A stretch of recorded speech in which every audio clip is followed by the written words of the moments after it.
What is up guys, it is your boy Mr. Fantastic here, and Samsung is going to launch the successor to the Galaxy A51 pretty soon, which is going to be the Samsung Galaxy A52, because A51 sold really well. In fact, it was the second best selling phone of 2020, so we can expect A52 to sell even better, and it will be the part of the Galaxy A series of 2021, which will consist of lower mid-range to mid-range phones. Now A52 is going to bring some improvements too, which will make it a whole lot better than A51. Firstly, let's talk about the build quality. It is going to have a glass on the front and plastic on the back, and surprisingly an aluminum frame in between instead of plastic, which is great. However, I would have preferred glass on the back because it feels just more premium. And also there is a big camera module on the back, which we'll dive into that in a minute. There will still be a headphone jack and a Type-C port, which is great. As of its display, it will still have a 6.5-inch 1080p AMOLED display with a hole punch in the middle, housing a 32 megapixel selfie camera for selfies.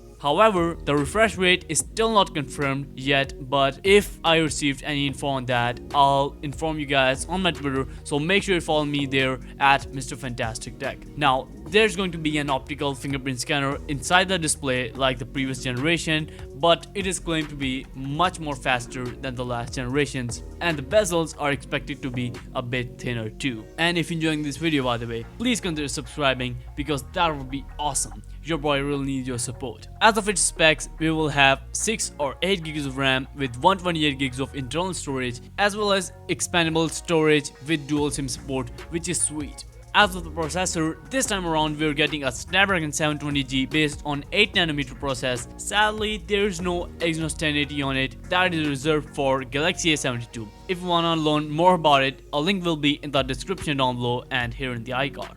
But still, it will be a whole lot faster and efficient than Exynos 9611 on A51, and games like PUBG Mobile are going to run really well on it, and if it ends up having a high refresh rate display, it is going to run even better.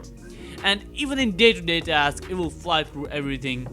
And also, there's a 4000 mAh battery in it, which will give you a solid 1 or 2 days of battery life depending on your usage.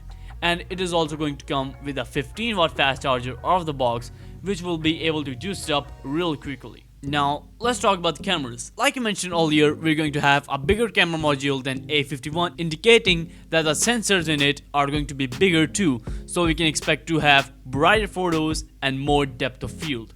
The module design is slightly different than A51, with 3 cameras having a ring around them, and the 4th camera and the flashlight without any ring around it.